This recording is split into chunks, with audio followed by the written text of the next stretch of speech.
아들을 죽인 충격적인 송도 사건 아버지의 심리는? 여러분, 잠시 눈을 감고 상상해 보세요. 전 남편은 20년 전 이혼한 전 아내가 초등학교 졸업 학력으로 시작해서 이제는 수백억 원대 기업의 CEO가 되었습니다. 반면 전 남편은 그 여자의 성공 뒤에 가려진 채 70평 아파트에서 혼자 살고 있습니다. 그것도 전 아내 명의로 된 집에서 말이죠. 더 참혹한 건 아들이 엄마와는 깨소금 쏟아지는 사이인데 아버지와는 점점 멀어져만 갑니다. 그리고 어느 날 아버지는 결심을 합니다. 아내가 가장 소중히 여기는 것을 내가 없애버리겠다. 이것이 바로 대한민국을 경악시킨 송도 패트리시아 살인 사건의 진짜 속사정입니다. 오늘 우리는 한 아버지가 자신의 친아들을 총으로 쏘아 죽인 이 끔찍한 사건 뒤에 숨겨진 심리적 메커니즘을 완전히 해부해 보겠습니다. 약손명가 김현숙 대표의 이야기는 그야말로 현대판 신데렐라 스토리입니다. 1963년생인 그녀는 초등학교 졸업 후 공장에서 일하며 생계를 꾸려나가던 평범한 여성이었습니다. 하지만 500만 원의 종잣돈으로 시작한 작은 화장품 매장이 지금은 165개 이상의 가맹점을 둔 수백억 원 규모의 기업으로 성장했습니다. 더 놀라운 것은 그녀의 학습 의지입니다. 초등학교만 졸업한 그녀는 검정고시를 통해 고등학교 학력을 인정받았고 이후 미국 트리니티 대학교에서 석사과정을 이수하며 경북대, 신구대 등에서 겸임교수로 활동하기까지 했습니다. 그런데 이런 성공 신화 뒤에는 한 남자의 몰락이 숨어 있었습니다. 바로 김현숙 대표의 전 남편 말입니다. 사회심리학에서 말하는 상대적 박탈감이 여기서 핵심적으로 작용했습니다. 김현숙 대표의 전 남편은 아내의 성공을 목도하면서 자신의 상대적 실패를 더욱 극명하게 느꼈을 것입니다. 더욱이 그는 아내가 자신의 대학 등록금까지 부담해주며 뒷바라지했던 과거를 기억하고 있었습니다. 이는 심리학에서 말하는 인지 부조화 상황을 만들어냅니다. 내가 더 교육받은 사람인데 왜 저 여자가 나보다 성공했을까? 라는 질문에 대한 합리적 답변을 찾지 못하게 되는 것입니다. 한국 사회의 전통적 가부장제 문화에서 자란 남성들에게 아내가 더 성공한 상황은 극도의 심리적 스트레스를 야기합니다. 전통적 남성성은 성공과 지위 추구, 강인함과 독립성, 가족을 책임지는 가장 역할을 핵심으로 합니다. 김현숙 대표의 전 남편은 이 모든 요소에서 실패했다고 느꼈을 것입니다. 특히 성공과 지위에서 아내에게 밀렸다는 현실은 그의 남성적 정체성에 치명적 타격을 주었습니다. 하지만 더 잔혹한 현실이 기다리고 있었습니다. 바로 어머니와 아들의 끈끈한 유대, 그리고 그 관계에서 완전히 배제된 자신의 모습이었습니다. 김현숙 대표는 과거 인터뷰에서 이렇게 말했습니다. 내 삶의 이유는 아들이다. 아들이 행복한 것이 곧 내 삶의 이유다. 이는 심리학에서 말하는 감정적 근친상간 또는 부모와의 전형적인 사례입니다. 어머니가 아들을 감정적 배우자 역할로 만드는 것으로 건강하지 못한 모자 관계의 징후입니다. 아들 조건홍 씨는 현재 필킨이라는 뷰티 브랜드를 성공적으로 운영하고 있으며 어머니와 함께 가족 경영 시너지를 도모하고 있습니다. 33세의 나이에 송도 33층 펜트하우스에 거주할 정도로 경제적으로도 성공했습니다. 가족 체계 이론에서 보면 건강한 가족은 부모 서브 시스템과 자녀 서브 시스템이 명확히 구분됩니다. 하지만 이 가족에서는 어머니와 아들의 연합이 아버지를 배제하는 구조가 형성되었습니다. 정신분석학적 관점에서 이는 오이디푸스 콤플렉스의 변형된 형태로 해석됩니다. 통상적으로는 아들이 아버지와 경쟁하여 어머니의 사랑을 얻으려 하지만 이 경우에는 어머니가 적극적으로 아들을 선택하여 아버지를 배제한 것입니다. 사회심리학에서 말하는 외로움은 단순한 감정 상태가 아닙니다. 만성적 외로움은 뇌의 구조적 변화까지 가져와 공격성을 증가시키고 현실 판단력을 떨어뜨립니다. 아버지는 이혼 후 20년간 이런 심리적 고립 상태에 노출되었습니다. 자신의 집, 그것도 전 아내 명의인 집에서 혼자 살면서 성공한 전 아내와 아들의 행복한 모습을 외부에서 지켜봐야 하는 상황이었습니다. 그리고 마침내 그의 마음속에서 무서운 계획이 자라나기 시작했습니다. 바로 보복이었습니다. 범죄 심리학에서 보복살인은 크게 두 가지로 분류됩니다. 직접적 보복은 원망의 대상을 직접 해치는 것이고, 간접적 보복은 상대방이 소중하게 여기는 대상을 해치는 것입니다.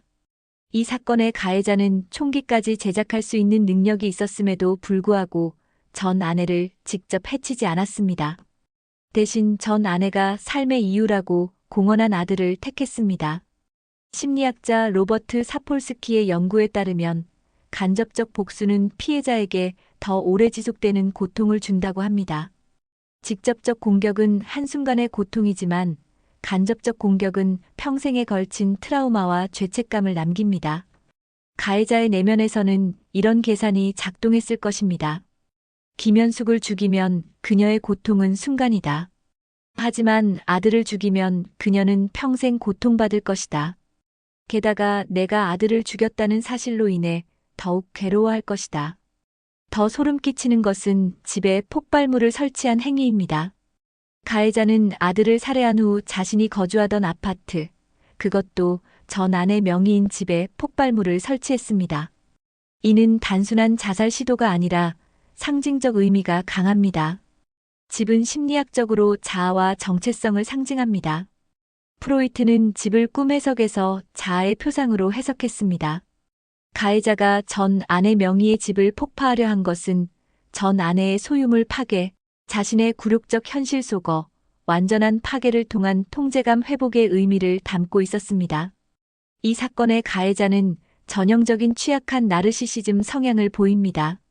이는 겉으로는 자신감이 없어 보이지만 내면에는 과대한 자아상을 숨기고 있는 성격 유형입니다. 취약한 나르시시스트는 타인의 성공에 극도로 예민하게 반응하고 자신의 실패를 외부 요인으로 돌리는 경향이 있습니다. 비판이나 무시에 과도하게 분노하며 자신이 특별하다고 여기지만 현실에서는 평범합니다. 그리고 타인의 인정과 관심에 과도하게 의존합니다.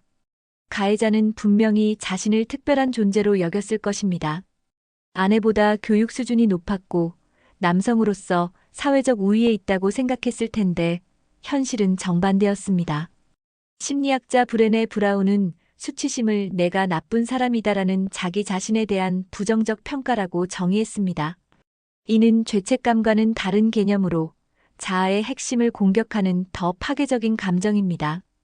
만성적 수치심은 종종 분노로 전환됩니다. 이를 수치심 분노, 나선이라고 부릅니다.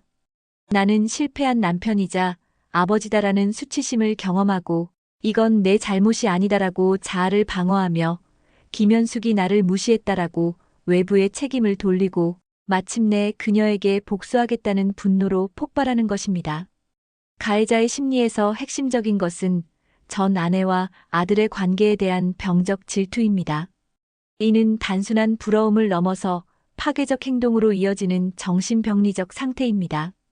병적 질투는 현실적 근거 없는 의심과 확신, 상대방의 행동에 대한 과도한 감시와 추론, 자신의 의심을 뒷받침하는 증거 수집, 점점 극단적인 행동이 특징입니다.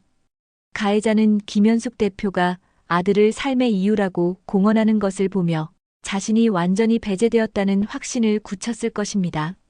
하지만 이 사건은 개인의 정신적 문제를 넘어서 한국 사회의 구조적 문제를 드러냅니다. 전통적 가부장제의 붕괴 과정에서 나타나는 남성의 정체성 혼란과 적응 실패, 여성의 사회 진출 증가와 남성의 상대적 박탈감, 가족 내 권력 구조 변화에 대한 부적응, 이혼 후 아버지 역할의 모호성 등이 복합적으로 작용했습니다. 더불어 우리 사회는 이혼 남성을 위한 상담 및 치료 프로그램이 부족하고 가정폭력 예방 시스템에 한계가 있으며 정신건강관리의 사각지대가 존재합니다. 이런 극단적 사건들에는 반드시 전조 증상이 있습니다. 과도한 자책과 타인에 대한 원망, 사회적 고립과 은둔, 알코올 의존이나 기타 중독 행동, 수면 장애와 우울 증상, 폭력적 환상이나 복수 계획 같은 개인적 차원의 경고 신호들이 있습니다. 또한 가족 내 소통 단절, 일방적인 연락 두절이나 관계 회피, 경제적 의존과 동시에 심리적 소외, 자녀와의 관계에서 경쟁의식 표출 같은 가족 차원의 경고 신호들도 나타납니다. 정신건강 전문가들은 취약한 나르시시즘과 병적 질투의 조기 발견, 인지행동 치료를 통한 왜곡된 사고 패턴 교정, 분노 관리와 충동 조절 훈련, 가족 치료를 통한 관계 개선 등의 역할을 해야 합니다. 사회 제도적으로는 이혼 과정에서의 의무적 상담 프로그램, 가정 내 갈등 상황 모니터링 시스템, 정신건강 위기 개입팀 운영, 남성 대상 정신건강 프로그램 확대 등이 필요합니다. 이 사건이 우리에게 주는 가장 큰 교훈은 자존감이 외부 조건에 의존할 때의 위험성입니다. 가해자는 자신의 가치를 오직 아내와의 비교, 사회적 성공, 가족 내 지위로만 평가했습니다. 건강한 자존감은 타인이 아닌 자신만의 가치 기준을 가지고 실패와 좌절을 성장의 기회로 받아들이며 타인의 성공을 진심으로 축하할 수 있고 완벽하지 않은 자신을 인정하고 사랑하는 마음을 특징으로 합니다. 전통적 가부장제가 붕괴되는 과정에서 우리는 새로운 가족 모델을 구축해야 합니다. 부부가 서로 다른 영역에서 성공할 수 있고 아이들이 양부모 모두와 건강한 관계를 유지할 수 있는 모델 말입니다. 정신적 어려움을 겪는 것은 약함의 표시가 아니라 도움이 필요한 상황입니다.